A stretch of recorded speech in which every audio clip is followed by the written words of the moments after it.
Halo, selamat datang kembali di kuliah Instrumentasi Pengukuran dan Eksperimen.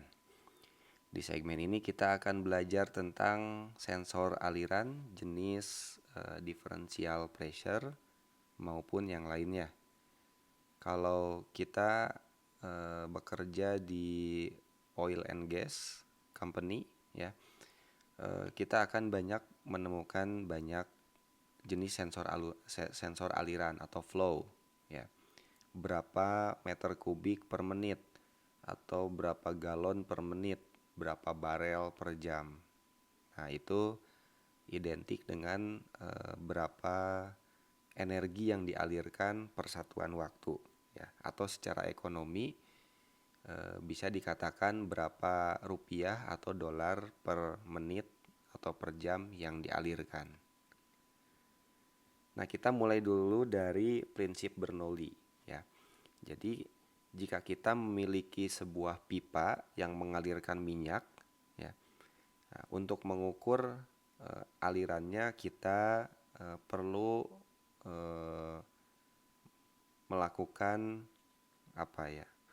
Kita bisa melakukan pengukuran kecepatannya, ya. Nanti dikali dengan luas penampangnya, kita akan mendapat volumetric flow rate dalam satuan meter kubik per second.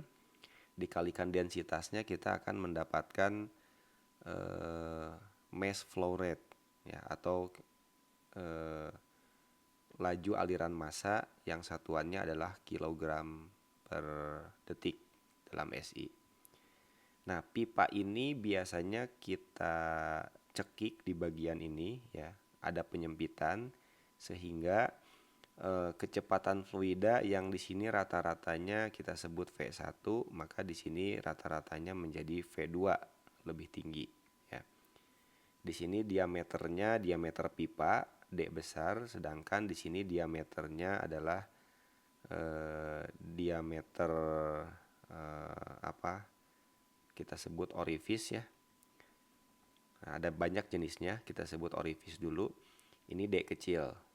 Penampang di sini adalah A besar, penampang di sini adalah A kecil, satuannya meter persegi. Nah, secara alami, jika suatu fluida ini mengalami peningkatan kecepatan, maka fluida ini akan mengalami penurunan tekanan.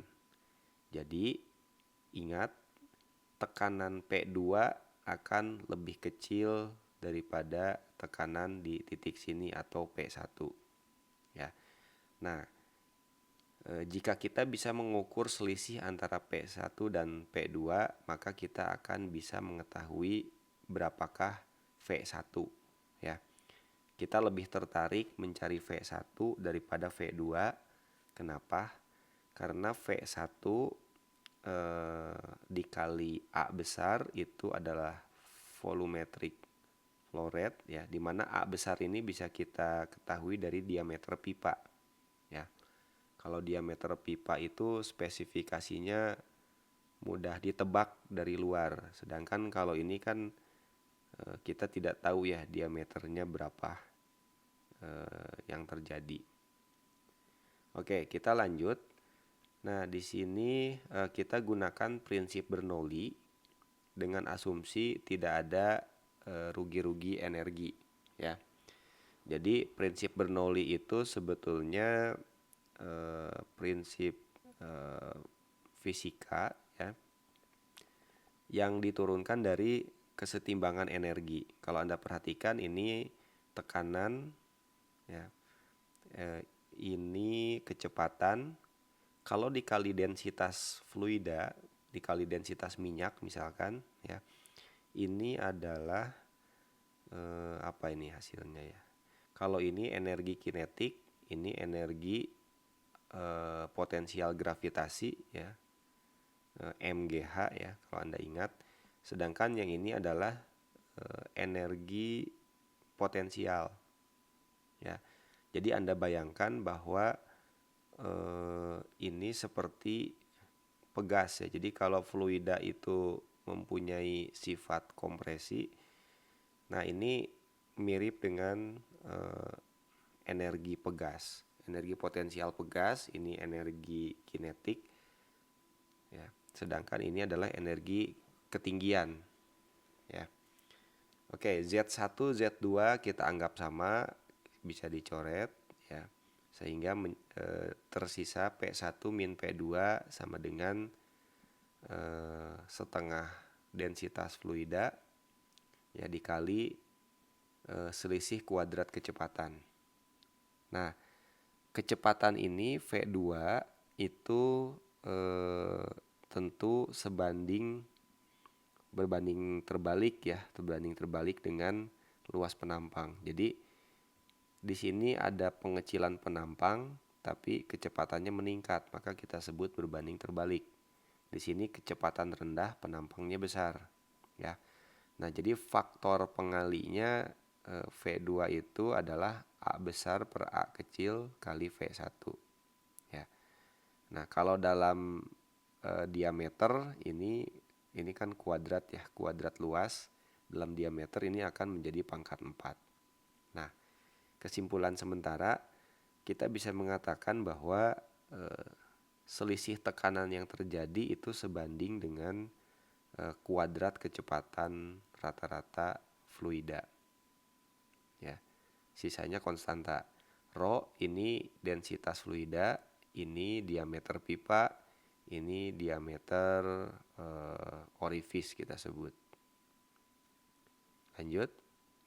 Nah, salah satu alat ukur tekanan yang paling sederhana adalah manometer ya. Jadi kalau tadi lubangnya ke atas ya, ini lubangnya ke bawah, tetapi kedua lubang ini kita sambungkan dengan pipa U yang di dalamnya ada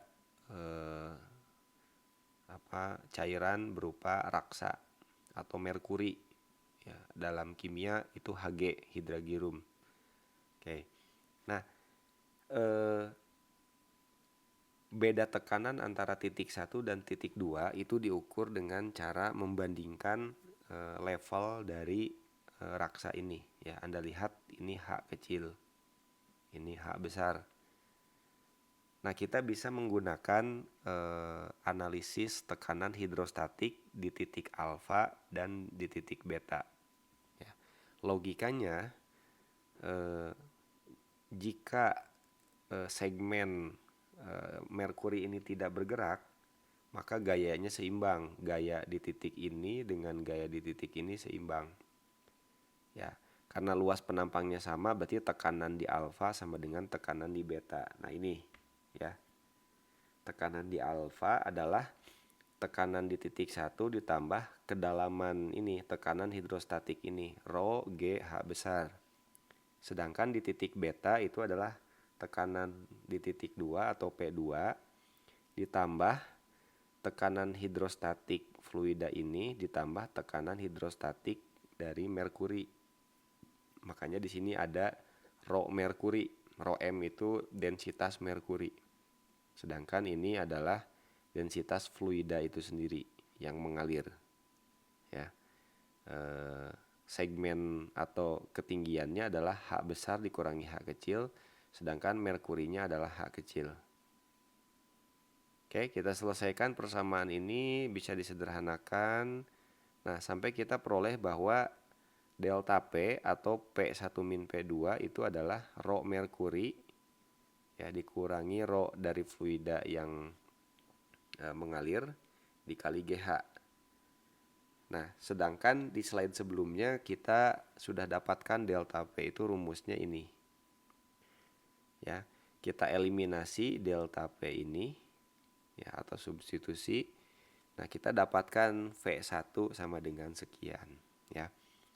Jadi coba ini apa yang bisa kita simpulkan bahwa V1 itu sebanding dengan akar H. Nah, ini jadi V1 bisa kita amati berdasarkan tinggi kolom raksa ya. Oke, sisanya adalah konstanta. Jadi ini konstanta ini perlu diketahui. Ini juga perlu diketahui. Andai kata yang mengalir adalah udara, ya. Rho ini misalkan densitas udara yang nilainya kecil sekali, sedangkan ini adalah rho merkuri yang relatif jauh lebih besar daripada ini. Maka biasanya persamaan ini sering kita sederhanakan, jadi rho ini kita coret, karena sesuatu yang sangat besar dikurangi sesuatu yang sangat kecil. Nah, ya mudahnya 1000 dikurangi 1 itu kira-kira kan 1000 juga ya. Nah, ini bisa kita coret untuk penyederhanaan. Oke, ini adalah kecepatan teoritis. Hati-hati ya, teoritis. Nah, nanti pada kenyataannya seperti ini. Pipa ini sebetulnya nah, biasanya di sini ada flange ya untuk menyambung pipa. Jadi Anda lihat pipa ini kita sambung dengan menggunakan beberapa baut. Lalu persis di antara dua pipa itu kita jepit sebuah pelat yang di sini ada lubangnya. Nah, sehingga fluida ini seolah tercekik alirannya ya. Di sini diameternya D besar, di sini diameternya adalah D kecil. Nah, kemudian fenomena yang sesungguhnya terjadi itu fluida ini akan mengalami penyempitan penampang ya. Nah, dan penyempitan ini masih berlangsung ya sampai dia menemukan diameter minimum, saya sebut dV. Nah, inilah yang disebut dengan diameter vena contracta ya. Nah, disinilah kita melakukan pengukuran P2 ya. Nah, Anda lihat ini ada aturannya. Jadi ini kalau ini diameternya 10 inci, maka ini kira-kira 10 inci, ini 5 inci. Ya. Nah, itu bisa diperkirakan seperti itu, ya. Nah, di rumus sebelumnya kita melibatkan diameter D dan diameter D kecil. Ya, kenapa? Karena D kecil ini kan geometris dari orifice ya. Nah, padahal kalau kita ingin menggunakan Bernoulli seharusnya yang kita masukkan ini dV. Nah, di situ ada yang namanya koreksi ya. Nah, oleh karena itu debit aktual itu tidak akan sama persis dengan A dikalikan V1. V1 dari rumus sebelumnya ya. Jadi A dikalikan V1 itu teoritis, aktualnya akan berbeda. Perlu ada yang namanya koreksi. Ya. Nah, jadi ini ada masalah vena contracta dan di sini ada turbulensi begitu ya. Gitu. Oke, nah cara mengoreksinya gimana? Jadi ini Q teoritis itu adalah A dikalikan V1. Nah, ini tadi V-nya V1 ini ya sudah kita dapatkan dari rumus sebelumnya. Di sini saya memperkenalkan beta. Ya, beta itu adalah D kecil per D besar. Jadi kalau diameter orifice-nya ini 3 inci dan D besarnya 4 inci, maka betanya 0,75. Nah, Anda masukkan ke rumus ini. Ya. Ini teoritis A kalikan V1. Nah, maka Q aktual ya, debit aktual itu adalah Q teoritis dikalikan faktor koreksi yaitu CD yang disebut dengan discharge coefficient. Nah, jadi Q aktual itu adalah discharge coefficient dikalikan luas penampang pipa ya, dikalikan V1 yang teoritis itu. Nah, bagaimana cara menghitung discharge coefficient? Itu Anda bisa menggunakan grafik ini ya. Jadi Anda lihat di sini ada CD, sedangkan ini bilangan Reynolds. Nah, jadi Anda ingat ya, tolong direview lagi bilangan Reynolds ini untuk kasus aliran pipa nilainya adalah rho V D per mu. Rho adalah densitas fluida, ini kecepatan rata-rata, ini diameter pipa, ini adalah viskositas dari fluida ya, kinematic viscosity ya. Oke, nah di sini Anda lihat, jadi Reynolds-nya Anda hitung ya, Anda hitung bilangan Reynolds-nya berapa ya, kita misalkan 10 pangkat 6 atau 10 pangkat 5 lah ya, kita misalkan. Nah, lalu di sini ada banyak grafik, yang merah ini ada banyak. Kita pilih yang mana? Pilih yang nilai betanya sesuai. Jadi di sini contoh beta itu adalah rasio diameter 0,2. Jadi kalau diameternya adalah 0,2 atau 20% ya. Jadi lubang orifice-nya itu diameternya 20% dari diameter pipa, maka kita pakai garis yang ini. Ya. Jika 0,4 pakai garis yang ini dan seterusnya. Ya. Nah, di beberapa kasus informasi CD ini diberikan dalam bentuk tabel. Jadi bisa saja data ini bentuknya grafik seperti ini atau seperti tabel, ya. Oke, kita lanjut. Nah, di sini ada yang namanya orifice, nozzle, dan venturimeter. Ya, jadi ini adalah jenis orifice. Orifice itu paling murah, paling mudah. Ya, jadi Anda bongkar pipanya, kemudian Anda sambung, tetapi di tengahnya dijepitkan, disisipkan orifice. Ya, pelat orifice. Paling mudah, paling murah, tetapi paling merugikan. Kenapa? Karena ini hambatannya besar. Ya, jadi kalau Anda mendorong fluida ini menggunakan pompa, maka ada sebagian dari energi pompa listrik yang Anda konsumsi begitu ya, itu menjadi panas ya, menjadi turbulensi dari fluida ini. Nah, ini paling merugikan ya. Tetapi paling murah, paling mudah, paling praktis.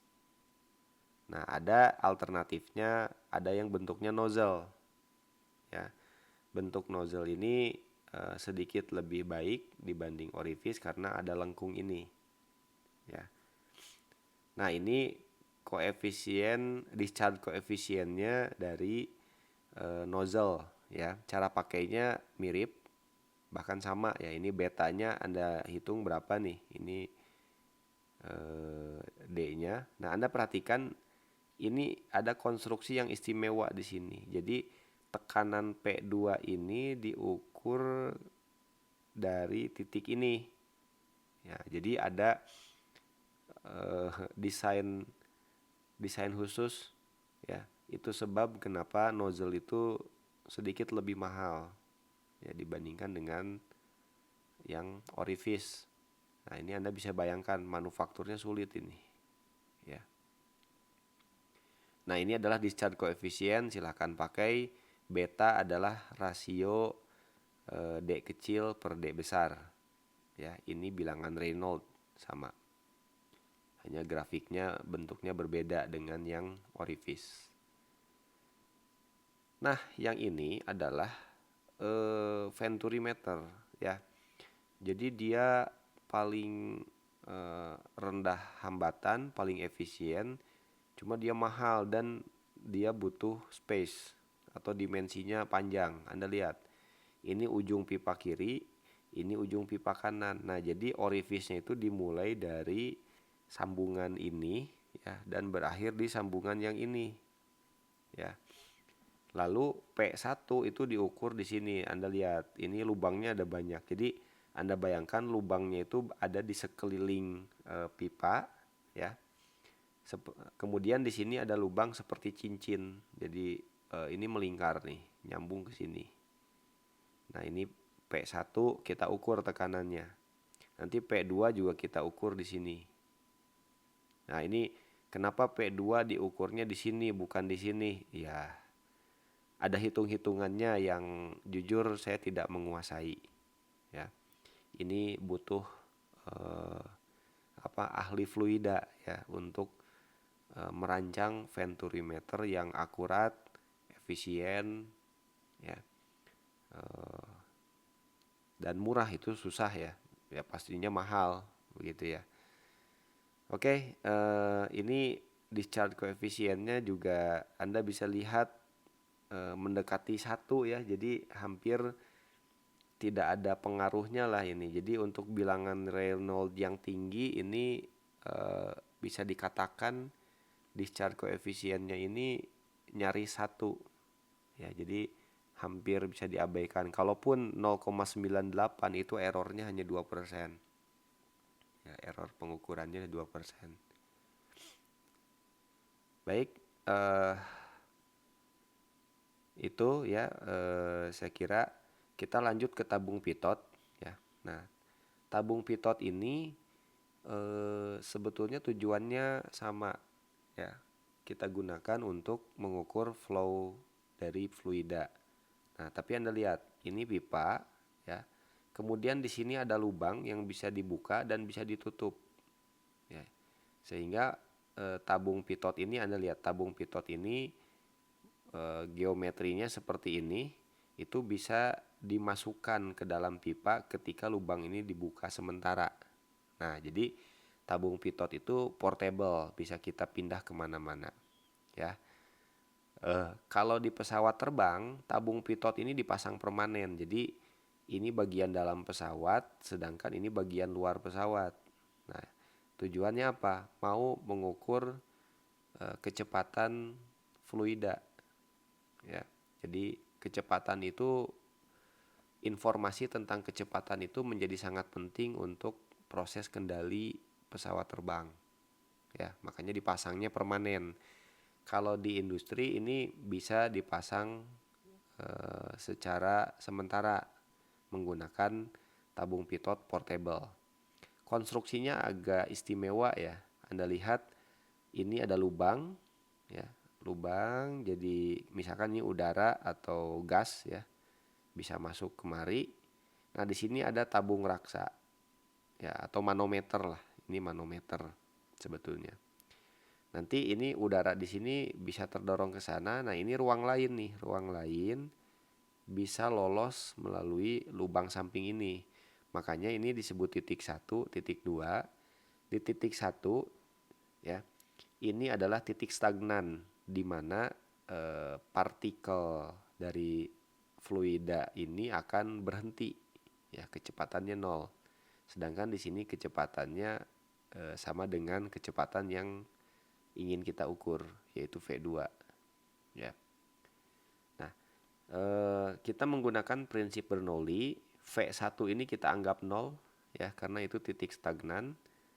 Nah, ini persamaannya malah lebih mudah. Jadi delta P-nya itu rho merkuri. Dari sini dulu ya. Jadi delta, berdasarkan Bernoulli, delta P-nya adalah setengah rho V2 kuadrat. Ya. Z ketinggiannya, elevasinya kita anggap sama. Jadi tidak saya tulis. Nah, lalu dari manometer delta P-nya adalah ini. Ya. Nah, dengan demikian V2 adalah rumusnya ini ya. Anda harus bisa menurunkan ini, persamaan ini ya, menggunakan prinsip dasar mekanika fluida. Nah, ada satu hal menarik. Anda lihat, ini distribusinya tidak merata. Distribusi kecepatannya di sini tinggi, di sini 0, di sini 0. Ya. Nah, jadi hasil pengukuran ini akan dipengaruhi oleh lokasi dari permukaan ukur ini. Kalau Anda meletakkan lubang ini persis di sumbu pipa, maka Anda akan mendapatkan kecepatan maksimum. Sedikit Anda geser ke atas atau di sinilah ya, Anda akan dapat kira-kira 30% tuh dari kecepatan maksimal. Nah, terus bagaimana cara kita menghitung kecepatan rata-rata, karena ini bervariasi. Nah, Anda perlu mengingat perbedaan antara aliran laminer dan aliran turbulen ya. Jadi kalau aliran laminer itu Reynolds-nya kurang dari 2000, turbulen di atas 4000. Di antara 2000 dan 4000 itu transisi ya. Secara alami kadang laminer, kadang turbulen. Nah, itu yang agak repot tuh ngukurnya. Ya. Nah, tetapi ada cara yang paling praktis. Kalau Anda mempunyai kasus laminer, ya. Nah, muka ukurnya Anda geser sedikit ke sini, ya, maka dia akan ngedrop kecepatannya banyak. Tapi kalau di sini dropnya kecil, ya. Nah, untuk kasus laminer, ya, untuk kasus laminer, eh, kecepatan maksimum di sini adalah 2 kali kecepatan rata-rata.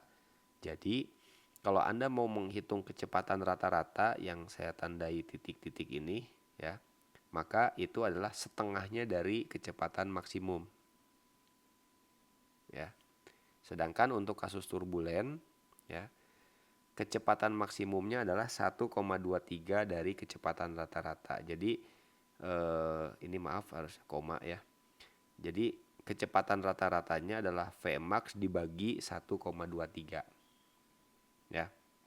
Nah, yang kita butuhkan itu tentu kecepatan rata-rata. Karena kita ingin menghitung flow rate.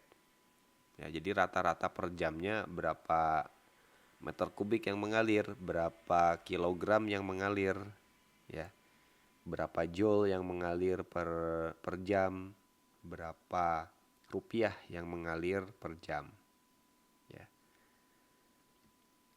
Nah, perlu diperhatikan juga bahwa dalam aliran dalam pipa itu ada beberapa fenomena alam, ya.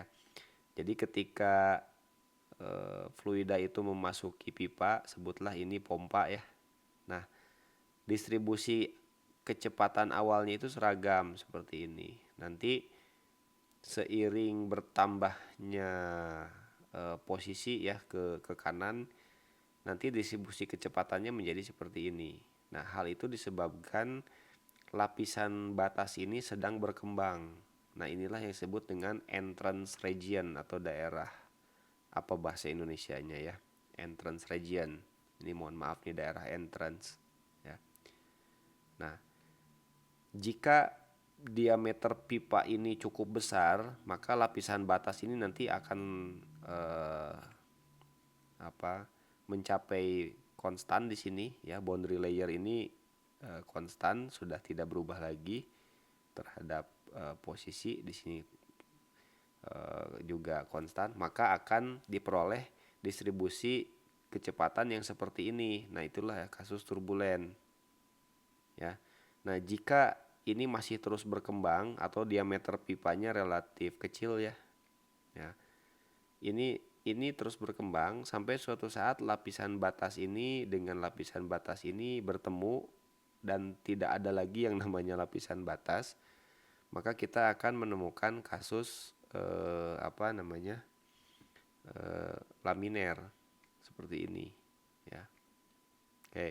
Nah, daerah berkembang penuh itu adalah daerah di mana lapisan batasnya sudah tidak berubah lagi ya.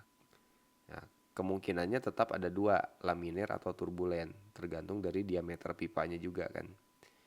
Kalau diameter pipa ini besar ya, maka nanti bentuk profilnya akan begini. Nah, nanti dia flat, lalu dia melengkung lagi ya. Nah, apa poin penting dari informasi ini ya? Anda melakukan pengukuran flow di titik ini dengan di titik ini akan berbeda hasilnya ya. Jadi sangat dianjurkan pengukuran flow rate menggunakan tabung pitot itu dilakukan di daerah yang konsisten ya, sebaik mungkin di daerah yang berkembang penuh ya, di sini ya. Selalu di sini, jangan hari ini di sini, besok ngukurnya di sini. Nah, itu nanti informasinya bisa kacau ya. Oke, jadi nah belum lagi nanti kalau di daerah entrance region ini di sini dan di sini akan berbeda, di sini dan di sini akan berbeda hasilnya. Tapi kalau di daerah fully developed, ya, maka Anda akan memiliki hasil pengukuran yang lebih konsisten. Ya. Nah, selanjutnya ada banyak jenis aliran lainnya, jadi saya sebut ini bagian 2, ya, ada rotameter. Nah, rotameter ini terbuat dari benda yang mengapung di fluida. Ya. Jadi fluida ini mengalir ke sana, kemudian ini mengalir vertikal, ini mengalir lagi ke sana. Nah, maka ini si material ini, ya, rotameter ini akan mendapatkan dua buah gaya, ya, yaitu gaya berat dan gaya drag, ya, atau gaya gesek fluida lah, ya. Nah, gaya drag besarnya setengah D rho V kuadrat. D ini, maaf, ini notasinya agak tabrakan ya dengan ini diameter pipa. Sebetulnya ini koefisien drag. Nah, silakan Anda ganti ini dengan C lah atau apapun ya. Sama dengan gaya berat. Sehingga kecepatan aliran fluida itu rumusnya adalah akar 2 mg per D dikalikan rho. Nah, yang mana M, G, dan D ini adalah konstanta, ya, koefisien dragnya kan konstan ya. Nah, maka M dot itu adalah rho A kali V, ya. Nah, kalau di sini Anda perhatikan, di sini ada seper akar rho, ya, akar seper rho. Nah, di sini dikalikan rho, maka hasil akhirnya akar rho. Jadi kesimpulannya, ya, skala, Anda lihat ini skala ini, M dot, kilogram per meter kubik, ya. Ada skalanya 0, 1, 2, 3, 4. Ya. Itu ditentukan oleh densitas akar dari densitas fluida. Ya. Nah, jadi skala ini, ya, berlaku spesifik untuk minyak yang densitasnya spesifik. Kalau Anda ganti ini dengan air, nah skala ini harus dikoreksi. Ya, karena ada akar rho ini.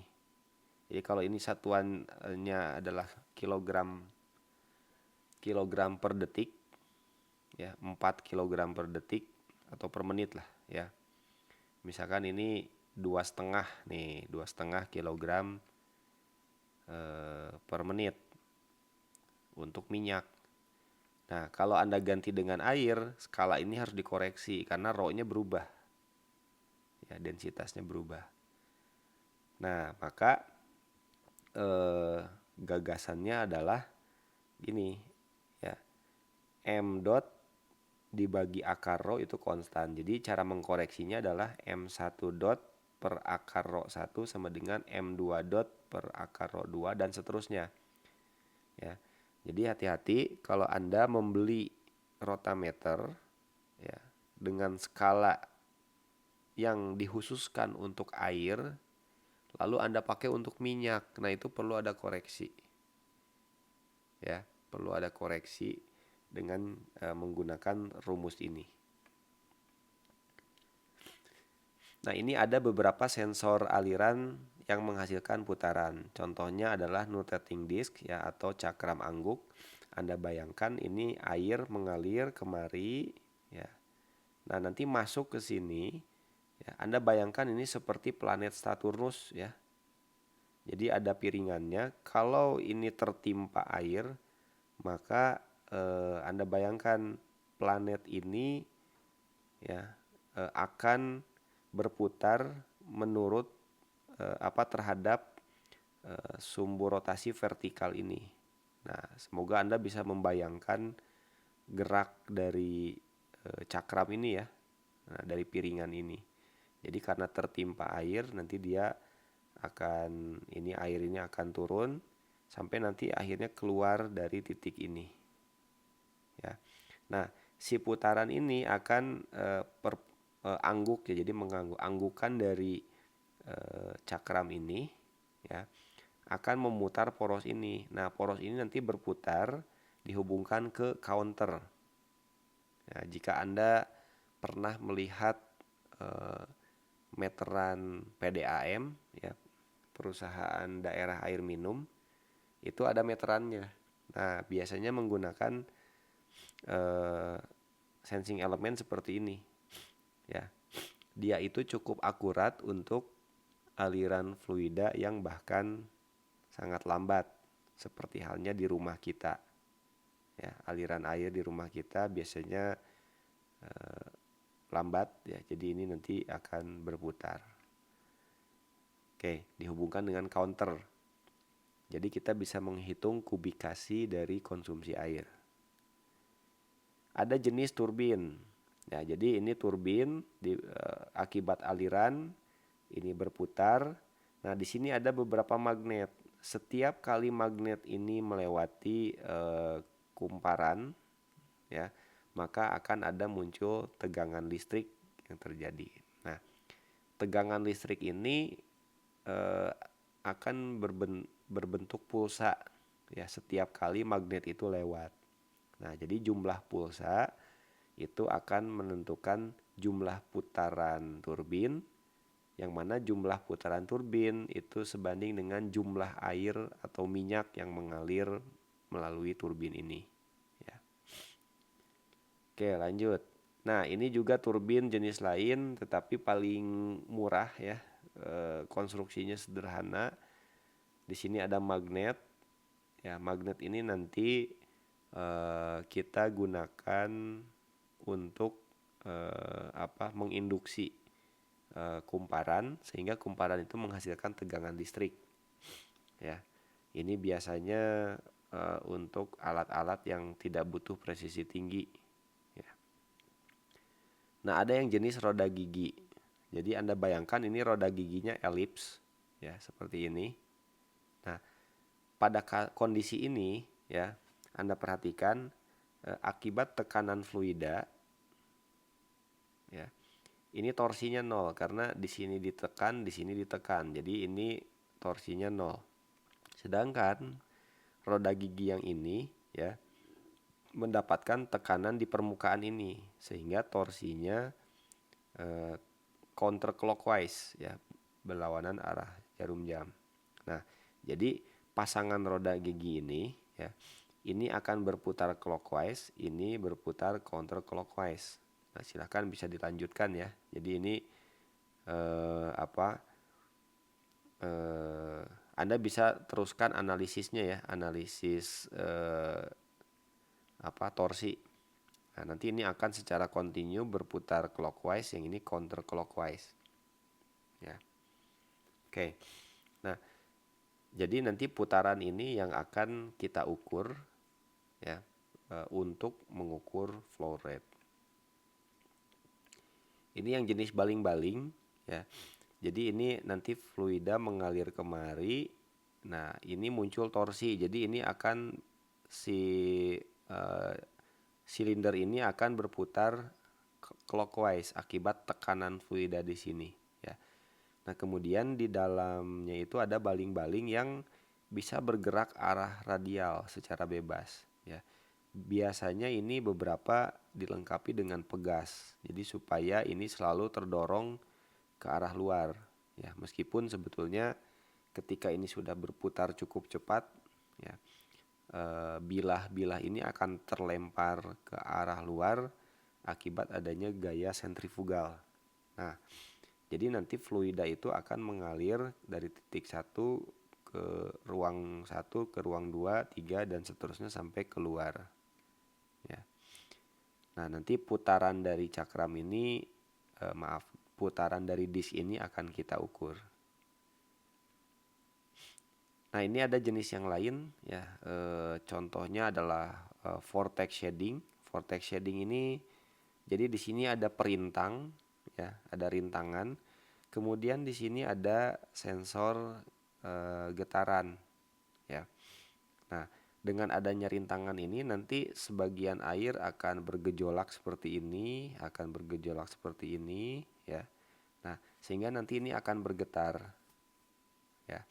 Nah, ini panjang gelombang ini saya sebut lambda ya. Nah, dengan demikian lambda ini ya. Nah, perlu diperhatikan lambda ini konstan ya. Nah, nanti ini akan bergetar. Nah, dia akan mempunyai frekuensi. Nah, besar frekuensi ini adalah atau gini, kecepatan fluida ini adalah lambda dibagi periode. Ya, dibagi periode delta T antara gelombang ini dengan gelombang ini. Ya, jadi V atau kecepatan itu adalah lambda dibagi periode. Nah, jadi periode getaran yang terjadi itu merupakan representasi dari kecepatan fluida. Ya. Nah, supaya gampang, V atau kecepatan itu sama dengan lambda F. F adalah frekuensi getaran. Semakin tinggi frekuensi getaran, maka semakin tinggi pula kecepatan yang terjadi. Atau sebetulnya fenomenanya terbalik. Jika kecepatan ini semakin tinggi, maka frekuensi yang dihasilkan semakin tinggi. Nah, di alat ukur ya, di alat ukur getaran yang kita terima informasinya adalah frekuensi. Ya, jadi jika frekuensi ini semakin tinggi ya, maka ada indikasi bahwa kecepatan fluida ini semakin tinggi. Ada yang menggunakan jenis magnetik. Nah, biasanya ini hanya untuk fluida yang konduktif. Ya, jadi ini ada coil. Anda bayangkan coil ini menghasilkan medan magnet yang arahnya vertikal ke atas. Nah, jika ada elemen atau muatan positif mengalir dengan kecepatan V ke arah kanan, ya, maka akan muncul gaya Lorentz ke arah kemari F1, ya. Tapi kalau muatannya negatif itu akan muncul gaya Lorentz ke arah sana. Ini mungkin F2 ya. Nah, akibatnya apa? Muatan positif itu akan berkumpul di sini, muatan negatif berkumpul di sana. Nah, akan ada polarisasi.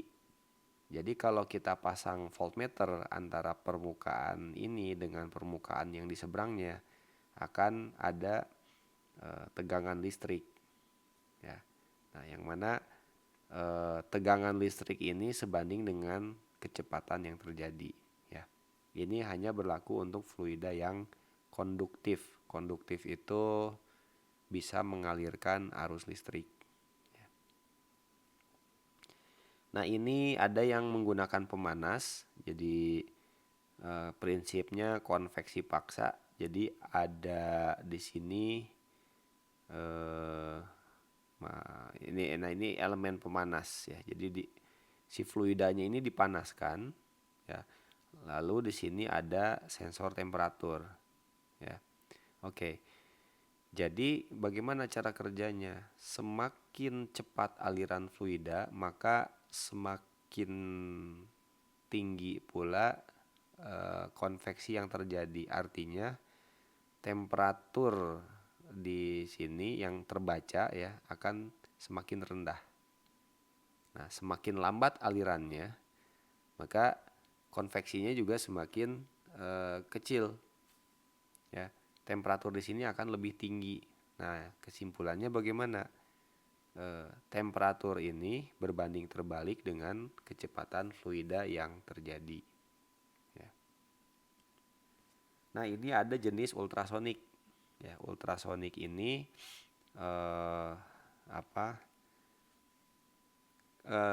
yang paling mahal ya, paling ya belum tentu paling bagus ya. Tapi begini, kita pasang ininya di titik A dan di titik B. Nah, A ini mengirimkan gelombang ultrasonik lalu nanti diterima oleh B. Dihitung waktunya berapa, T1 misalkan, sekian milidetik. Nah, nanti di waktu yang lain B ini akan memancarkan ultrasonik diterima oleh A. Dihitung waktunya berapa T2. Nah, jika fluida mengalir ke sana, maka T1 dan T2 itu akan berbeda. tentu T1 akan lebih singkat ya daripada T2. Mirip dengan ketika Anda berenang menyeberangi sungai. Ya, jadi kalau Anda berenang dari A ke B itu akan lebih cepat karena dibantu oleh aliran ini. Tapi kalau mengalir ke sana, Anda berenang menyeberang dari B ke A, itu waktunya akan lebih panjang karena Anda harus melawan arus sungai. Ya. Nah, jadi cara mengukur kecepatannya adalah dengan membandingkan T2 dan T1. Tentu harus diberikan informasi cepat rambat ultrasonik di media tersebut. Ya. Nah, ini hebatnya bisa digunakan untuk pipa yang diameternya hingga 4 meter. Ya. Nah, itu keunggulannya, ya. Nah, kemudian ini ya bisa sampai 4 meter. Nah, cuma ini